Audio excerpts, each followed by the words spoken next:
Nope. All right. Hey everybody, how's it going today? Good afternoon. Is it afternoon already? It's afternoon. Man. We're doing a workshop. We're doing one of our digital experience workshops here. Thanks for joining us. What are we talking about? It's live and happening right now, and it's all about personas. Personas. What a persona is, how to build a persona, and we're just getting right into it. You want to? You want to dive in? Let's dive You don't in. have any stories to tell? No stories. All right. Well, thanks for joining me for this today, Stephen. I really appreciate it. It's always a pleasure. Yes, as Stephen said, we are going to be going through, what is a persona? This is all part of our kind of ongoing series of digital experience workshops. So you can go to flyw.co/DXW, flyw.co/DXW, and we'll put that in the chat in a sec to get an overview of all the different workshops that we've been doing. But today we're going to be talking about personas. Stephen, why do you think that this is going to be an important thing to talk about? If we sum it up, he has no idea. Hey, I stumped him on the first question. Come on. Well, I mean, there's why and there's how come. Yeah, and I just want to know why. Why do you want to do this? Why do we want to do it? Why would we tell a client to do this? The user experience that most organizations have for medium, large, and enterprise, we're not talking about small here, are in the multiple. I've never seen a company that has just one type of user that wants to work with them. Sure. And the why is a very good and easy persona here. Yeah. Is just recently talking to a potential customer, because I'm usually the front person. Yeah. And all of a sudden you go to their homepage and what do you see? The unlimited scrolling. It is like indefinite. Scroll, scroll, scroll, scroll, scroll. And there's like 10 CT calls to action. And it's all down the page. Why? Because every business unit wants their content on the homepage. They have no personas. So they say, let's just put it there. All right. Very good. So it helps us focus. Exactly. All right. So thanks for sort of setting that up for us.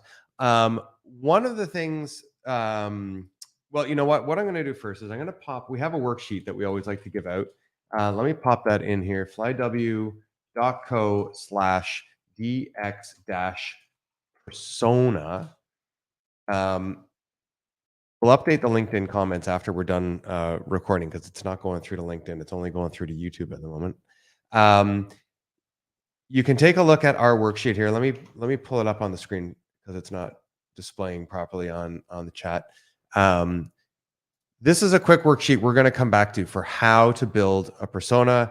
Here's the template that we're going to be referencing in a second. So grab it from the link that we shared or in the comments below if you're watching the recording afterwards. And we're going to come back to sort of the importance of what this is and how to fill it out. So we're going to be talking about personas. We're going to be talking about, how to get into that workshop, how to get into that worksheet. I really like what you said. You got right to the point. It's how to add focus. And I'm going to add some clarity here. Okay. So I think the real value comes from having a shared language that everybody on your team can sort of identify with, or at least get on the same page with. Correct. Yeah. So it's not so much that you do this so that you can have an abstraction for every business unit or every audience segment that you want to communicate with. It's so that you have a way of having that conversation. Yes. So it's less important to identify every single persona that you might possibly want to communicate with. It's more important to have at least a few to facilitate a conversation and a reference point so that you can give it to somebody. If it's your project, if you're the manager of the whole company, and if it's a large company, that's what I'm talking about. If you have a one product or one service firm, this gets a little easier. But you can easily get carried away with, like, we've been in projects where this happens, where it almost like disrupts the whole thing because you end up, I've got 12 different important audiences. Rule one of persona building is start small and grow. Yes. The and when personas started out years ago, and now we're dating ourselves, I remember a lot of larger organizations try to do 10 or more. Yeah. And it was incredible Right. because then their digital ecosystem, they wanted exactly what you just said. They thought, oh well, now let's fit it all in, Right. right? And you can't do that. Right. So the goal, like you said, is to identify what these personas are, where the use cases are individually, because it may not be, like you said, on just the website. It may be in other areas of the business Right. where it needs to be. Maybe certain personas, they do need a call to action where it's just face to face or Yep. to someone, Yep. and all So they we're need is gonna a phone you're number. you're kind of getting ahead because I that's am. next month's workshop, which is journey mapping. So today we're going to talk about the definition of that audience segment, not really the interaction with Correct.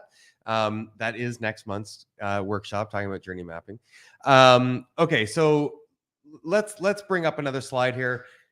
To define a persona, we say it's a fictionalized representation of a specific audience segment, otherwise, AKA an archetype. But the difference is that you individualize it for a particular user. Okay. So the difference is a segment is teachers. Yeah. Your persona describes Ms. Rodriguez, Yes, exactly. who is a teacher who has all kinds of characteristics. And you build that through observation, research, stakeholder conversations. You could also look at analytics. And I would say there's some shortcuts that can be made here, and we're going to get to that in a second. But you have to make sure that you're validating this against your audience, against people who do focus groups, do talk to people who sell to these individuals, who interact with them, to make sure that what you come up with is a realistic representation. Yep.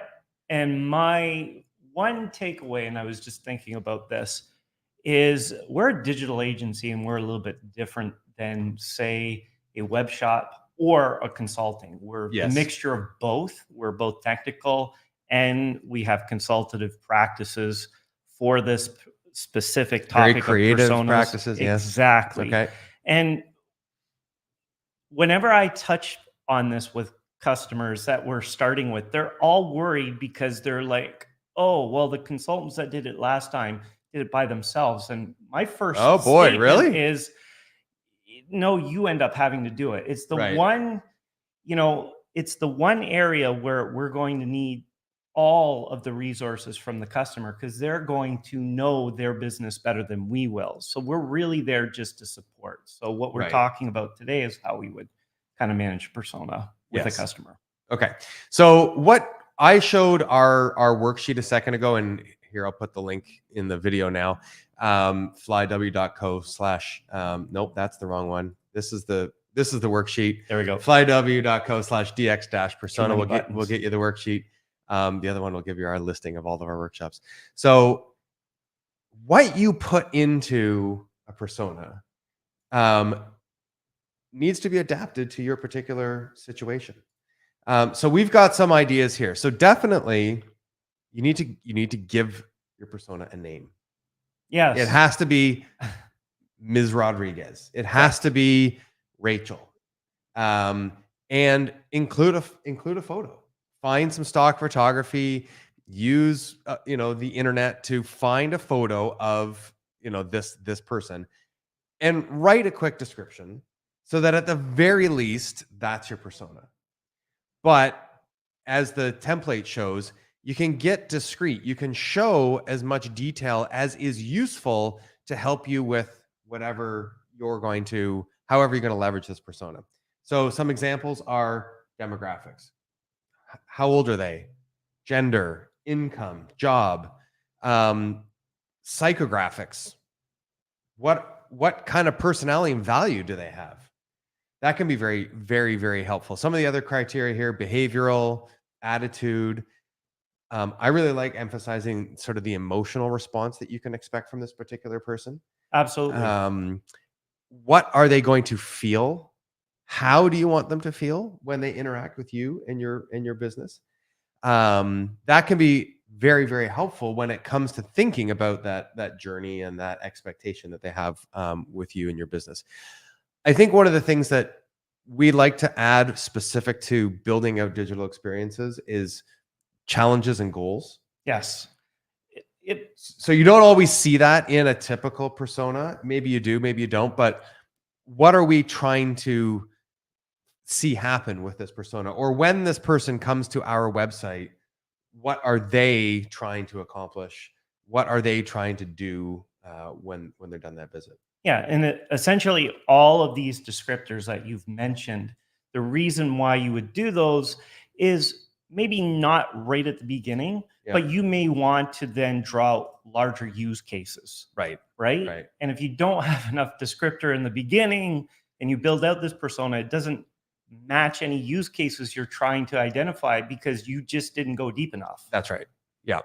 And again, make it relevant. So let's show another example. We've kind of abstracted this one. This was actually a very real persona. We've changed it a little bit for the purposes of this presentation. But in our case, in this situation where we use this persona, it was important to know what kind of technology do they have in their pocket. What browser are they using on a regular basis? What brands do they identify with? So those weren't necessarily criteria on the slide that I just shared, but when we were doing this for this particular client, it was really important to know those kinds of details so that we could build a good digital experience that was meant to assist that particular persona in that situation. Perfect. Are we done? We're done. That's what you do, and that's how you do it. So what's an anti-persona then, Stephen? That is we just hit the advanced level of persona building. So an anti-persona is I stumped him twice in one workshop. Great indicator of an anti-persona, if you're like a B2C, is somebody who falls off the buying process before they buy because they didn't get there. They are somebody who may not particularly like your product or service over another one, and you are aware of it. So you're using something like Cheetah Digital. You didn't hear that from me, where you can actually see your competitor and see a user go to your competitor after researching both of you. Sure. So that is the anti-persona. Okay. But I would suggest not quite, because an anti-persona might, your persona could still be the right persona for one of your competitors.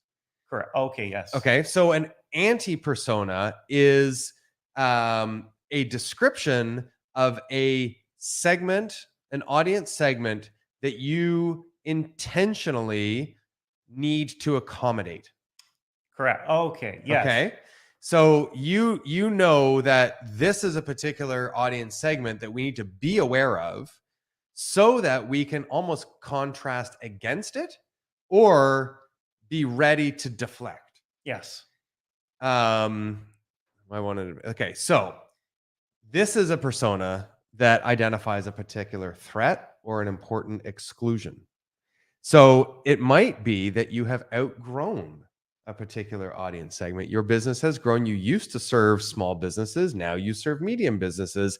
And this can be a very useful tool to share with your team to say, here is who we're not as enthusiastic about engaging with anymore. So you share your positive persona, your target persona, and they all kind of get that. But then in their minds, they haven't really, or even subconsciously haven't forgotten about the persona and the description of that as it was last year. Does that make sense?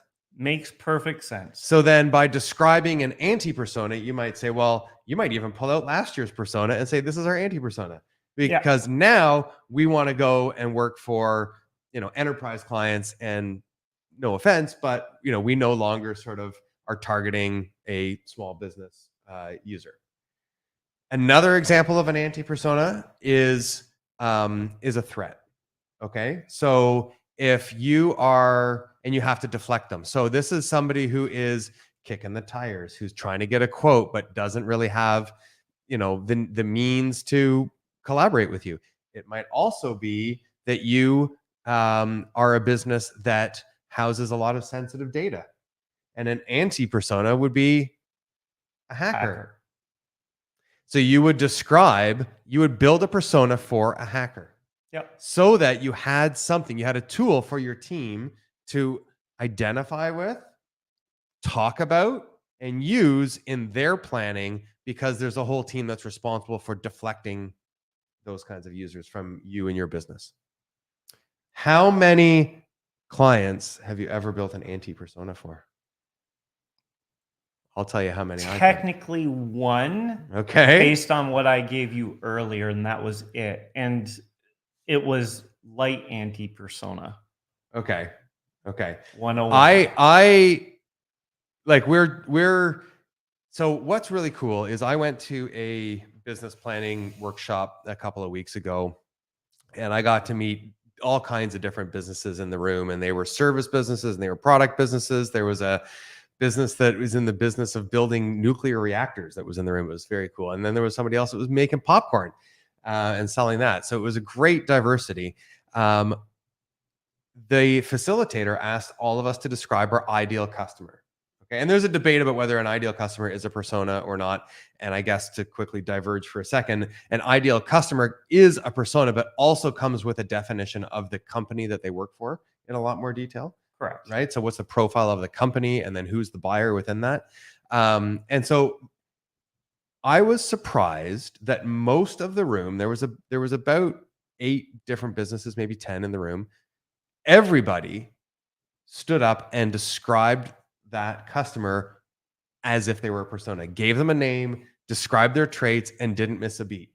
I thought that was pretty cool. So I was thinking about that in prep for this chat today. I was like, how can we coach people on taking it to the next level? If this is a concept that is becoming more and more common and everybody already gets it and we're preaching to the choir, I challenge you to build your anti-personas next. I like it. How often should you maintain your personas? How often should you pull those out and validate them? How often are you pulling them out and validating them? So my answer to this, because it comes up all the time, is when I talk to a customer, I say, if you have a roadmap and you're preparing your roadmap and creating different phases in your roadmap, Yep.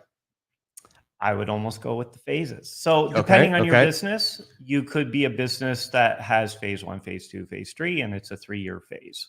Sure. Right? So each year, but anytime you do anything significant to your digital practice, you should be looking at your right. personas. Okay. So that, I think the obvious answer then is it depends.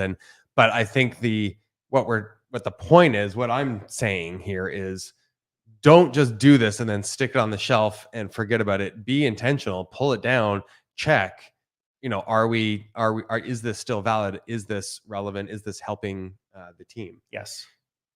We had a very real example of this here at Flywheel just the other day. There was a discussion about the way that, we're doing some of our marketing and some of the conversations that we've started happening that are even in our pipeline right now. Correct. And there was a question of, well, wait a minute, are these the right opportunities for us to be considering right now? And somebody that, on our internal team started to describe one of our personas and said, I don't think that fits. And I said, well, actually it does fit, because we have 2 personas, and we got in a great healthy conversation about whether that was still valid. Now it's been about 8 months since we wrote those personas.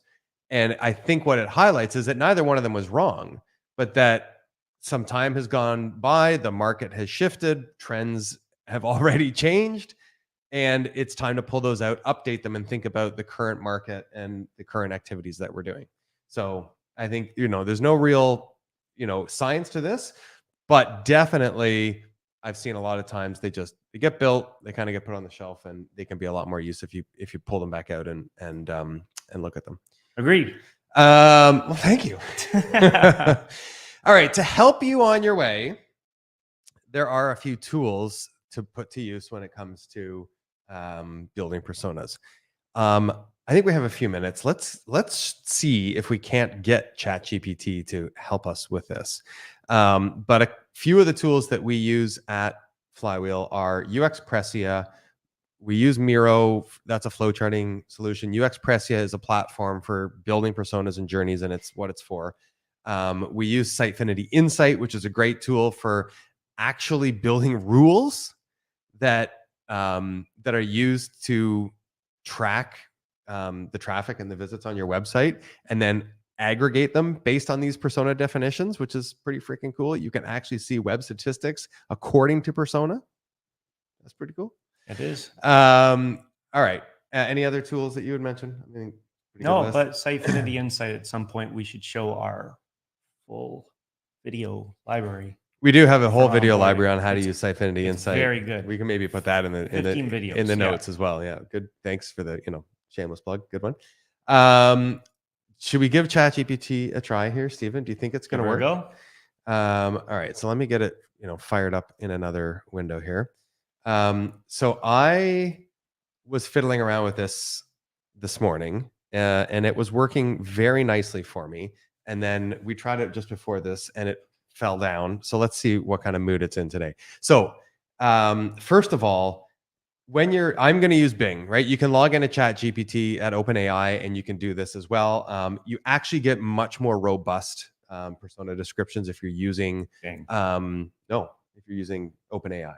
If you're logged into if you have an OpenAI account and you're using the latest version of ChatGPT, you will get a very robust persona description. But this one's a little bit more accessible, so let's give it a go here. So I need an example of a B2B, can't type, professional services company. I have Bing set to creative mode. There were 3 buttons there, like more precise, more balanced, and more creative. This is a scenario where it definitely works better to have it on creative mode. It does.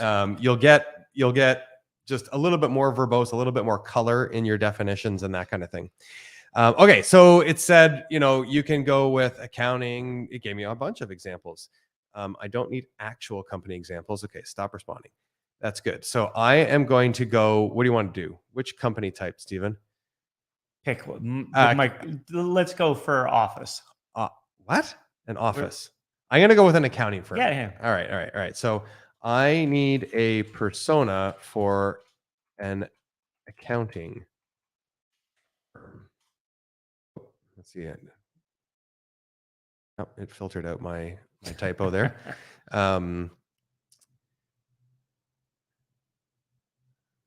And it's spinning. Yeah, all right. Here it goes. Okay, so all right, it's giving me a definition. There's no one side. Okay, that's all right. There we go. It got there. Awesome. And it even gave me some bolded headings to separate the criteria for my persona. Now, should you just copy and paste this and use this as your persona? It has no bearing to your business. Right. Obviously. Okay. Softball question. But this definitely gives you a starting point. It will. Yes. Right. And so you can say, okay, that obviously describe your business and then ask it for a persona, and you will get what is quite helpful as a starting point for you to build out your persona. Do not just take this and run with it. You have to color it in. You have to validate it. You have to update it for your needs.